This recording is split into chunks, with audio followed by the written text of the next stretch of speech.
Hi, welcome to the Mistwood Publishing Book Club. I am your host, S.R. Mowry, and today we'll be looking at The Veil of Stars, Chapter 8, A Change in Fate.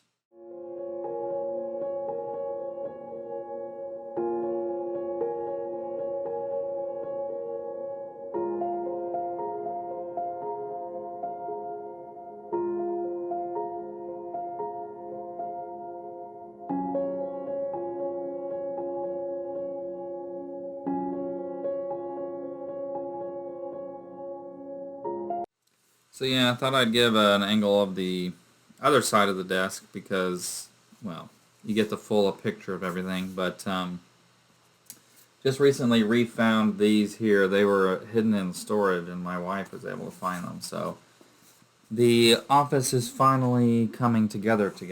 So, everything's coming together. So Chapter 8, the city opened itself before the elf princess as the northern gates separated. It was cold and gray. And so in this beginning part of Chapter 8, A Change in Fate, last chapter of Part 1, we're with Talia really the whole time.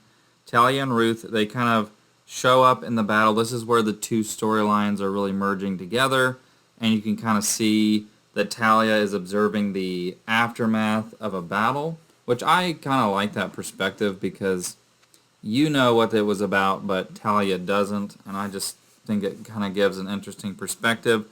But Bofflin kind of has a little commentary on it, cheerful place this. Bofflin said sarcastically, makes even me bones shiver. So anytime a word is italicized, just one word, it kind of means that the author is putting an emphasis on that word. Just in case that wasn't obvious. But if like an entire sentence is italicized, it usually means internal thought, as is usually dictated or mentioned with the dialogue tag. So we see a lot of Talia kind of observing things. We kind of get the opinions of the dwarves and elves of humans. We kind of already have the orcs perspective at this point in the book, but here we really get a good look at how elves and dwarves feel about humans, and I really wanted this to be kind of grim and kind of pessimistic towards humanity because, I think at least humanity in the world I live in is just so full of disappointment and apathy that I think to these other races that are more uniform, more like their cultures are homogenous, I think that's the word I'm looking for. There's not a lot of variation in opinions. They're very much so within reason on the same page, whereas us humans, we hate ourselves, we hate each other, and so humans in my books kind of have a reputation as a very fickle race that's very inconsistent and unpredictable, and because of that, typically very destructive to itself, which I don't think is at all an unfair assessment of us as a species, period. Because dwarves and elves were made really from, our modern understanding of dwarves and elves were made from Tolkien, and, whenever he made these, he kind of made them exaggerated and simplified versions of humans. And so how that translates into current day fantasy is that dwarves and elves have very particular cultures. There's not too much deviation, and I don't think there should be too much deviation in their cultures. They're much more of a homogeneous society. And humans very much so aren't. So like elves in my books, you have water elves, you have high elves, you have wood elves, you have half elves. But they're all, with the exception of water elves, they're all look very similar. Dwarves are the same case. I don't mean to be controversial, but in my books, elves are always pale, Dwarves are always pale. There's no exceptions. And I'll just say I actually like the characters in Rings of Power that are not that way. It's just that in my books, I kind of very intentionally make those cultures very, very very much so homogenistic, where it's, I hope I'm using the right word there. Kind of like Norway is today, where it's pretty much, most people think very similar to each other because their culture is very secluded, and there's not a whole lot of diversity up there. So that's kind of like what would be an even more exaggerated version of like modern day Norway, are these very isolated cultures, where most people kind of think largely on the same page. So dwarves and elves are kind of coming and looking at the human world from that perspective, and I kind of like it that way. That's not to say that the human way is like a whole lot worse, because there are certainly flaws in a culture not having a lot of differentiation in thought, which is another reason why humans in my books typically are known for being pretty ingenuitive. They come up with ideas. They also live shorter, so humans kind of have a stereotype of trying to fit more life if they can in their shorter amount of years. Whereas an elf might take longer to decide to do anything, you know what I mean? Because although elves are not immortal in my books, they do live like maybe as long as 800 to 1,000 years. But probably close to like 1,000 years would be a really old elf. And they would look pretty old. So more like 800. So, we have kind of Bofflin and Ruth's commentary on the human civilization. Bofflin says, in dwarf kingdoms, a dwarf gets what they earn when they earn it. Even a dwarf's name is earned, not inherited, Bofflin stated. Equal opportunity, but not equal result. And I do say that dwarves and oaks kind of have like a Scottish accent. You'll see it come out sometimes in the way that it's written. Ask someone at the bottom to determine the success of your own. Take it with a grain of salt, but still. They're using words like I, that would be the words of a prince, Bofflin said. But they're going to have like a more lower, like, I, that be the words of a prince. Like that's kind of the way that dwarves would sound in my books. So when Ragni's like, ask someone at the bottom to determine the success of your own. It's almost like a little bit of, like, R.A. Salvatore does a good job of writing it too. It's like, don't ye doubt, like things like that. It's kind of like the dwarven dialect that's, at least I'm trying to get across.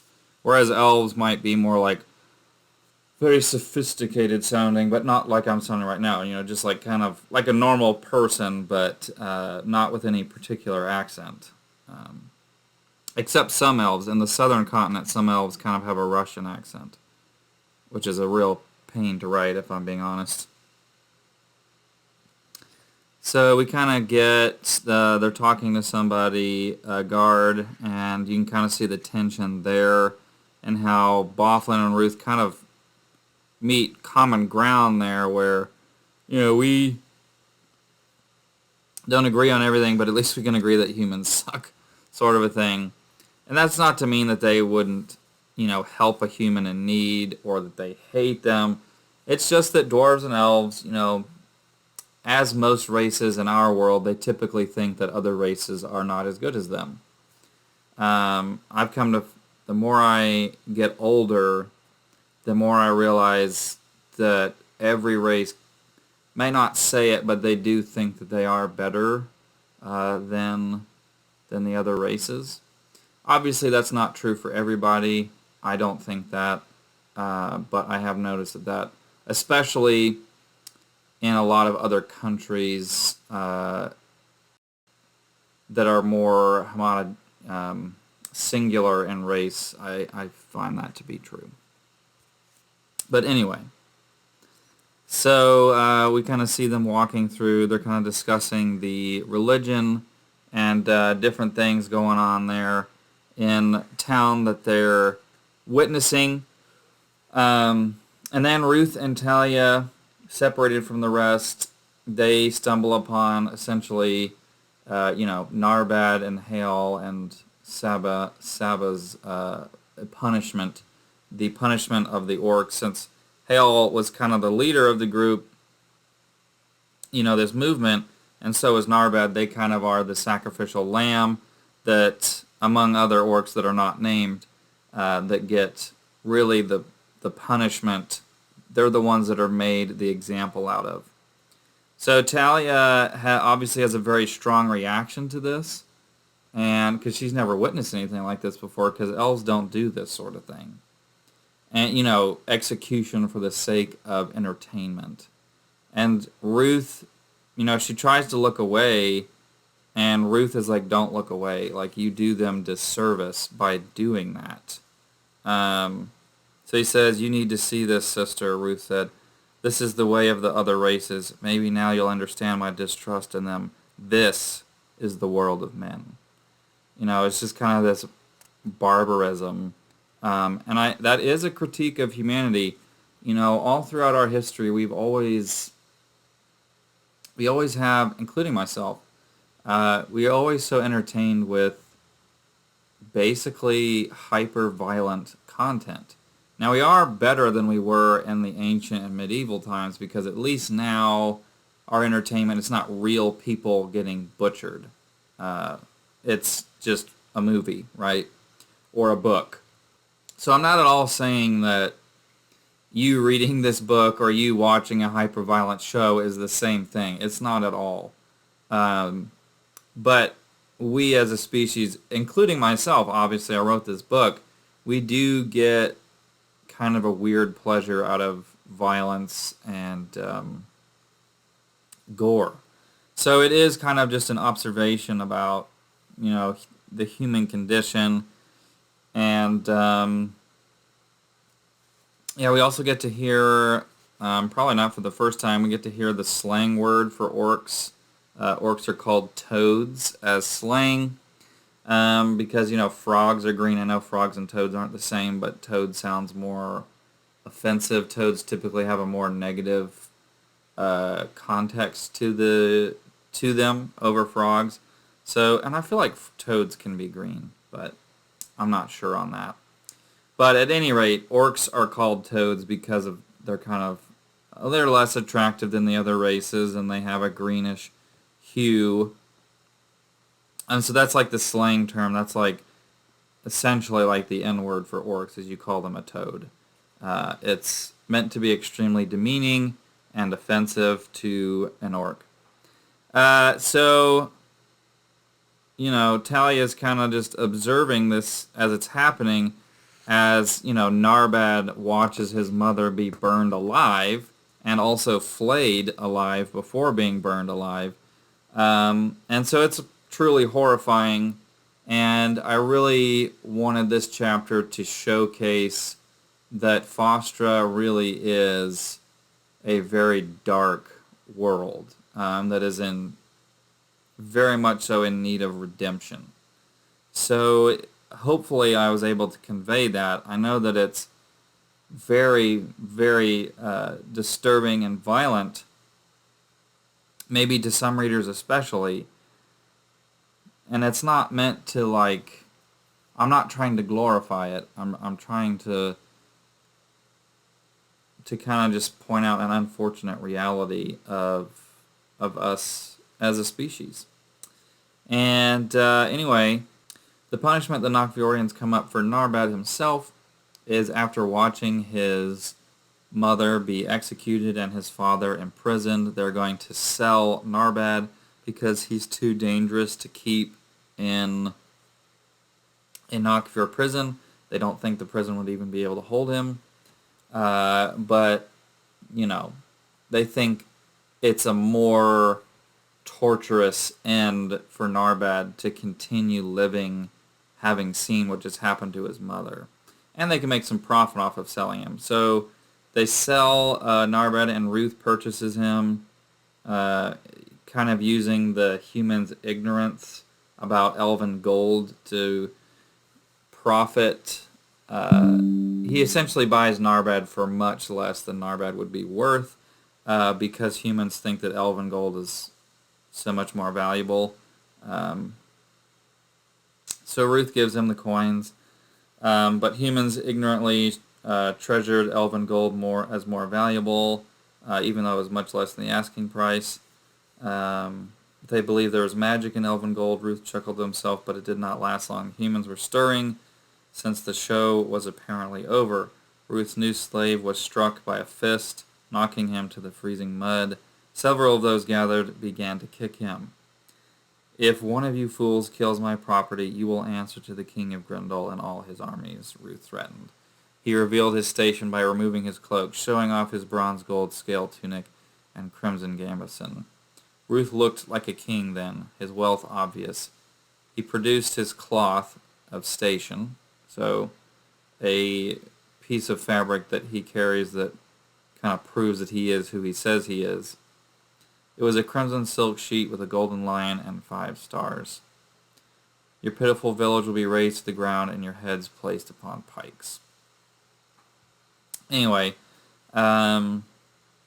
someone then kind of insults the elven people, and Ruth promptly, and he also trips Talia, and then Ruth kills that guy.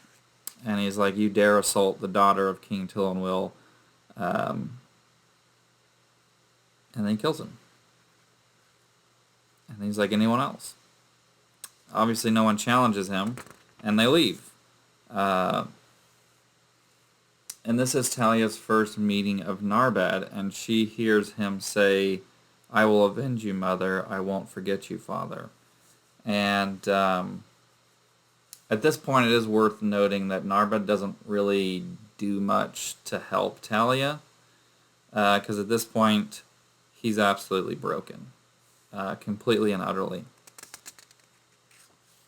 And the chapter ends with Talia saying, "And those yet to join," referring to what Grohl told her.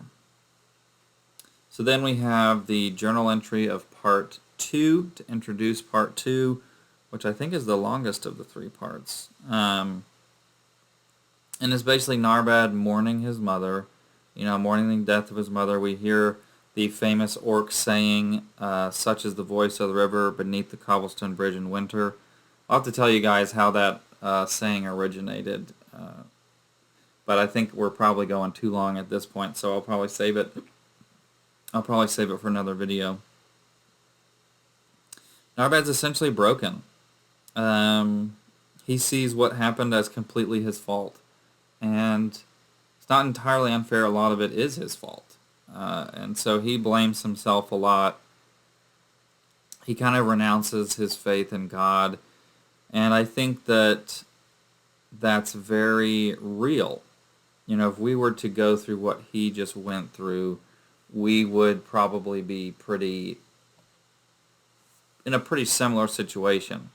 And that's not to say that it will always be that way, but I think when severe tragedy hits us, for some time afterwards, most people, if they're honest with them, if they're admitting the truth, they go through a period where they question things and they're not so sure about things that they previously thought were true. This definitely happened to me when my mom passed away back in 2017. And then I wrote Saga 4, which is probably the most depressing book I'll ever write. So I do already have Saga 4 written, but I have to go back and re-look at it, once I get to there chronologically.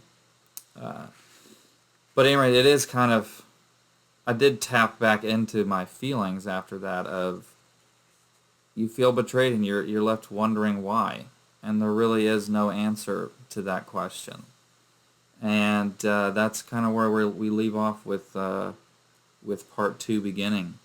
Chapter 9, New Surroundings, we will do next week.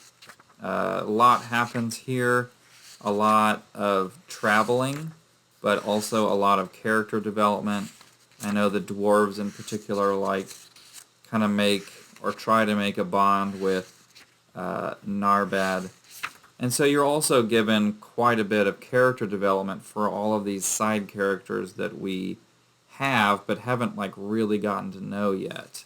And then Red Snow, that's the next show. That's one of my favorites. So this is where the story really starts to just pump. It's pretty much a roller coaster the rest of the way through the book. You've gotten through the slowest part for sure. And even then, I still don't think it's all that slow, personally. I think that's pretty fast-paced. If this was a Game of Thrones book, you'd still have probably 800 pages before Narvin and Talia even met. So, at any rate, that's Chapter 8 and the journal for Part 2. Have a lovely week. Peace out.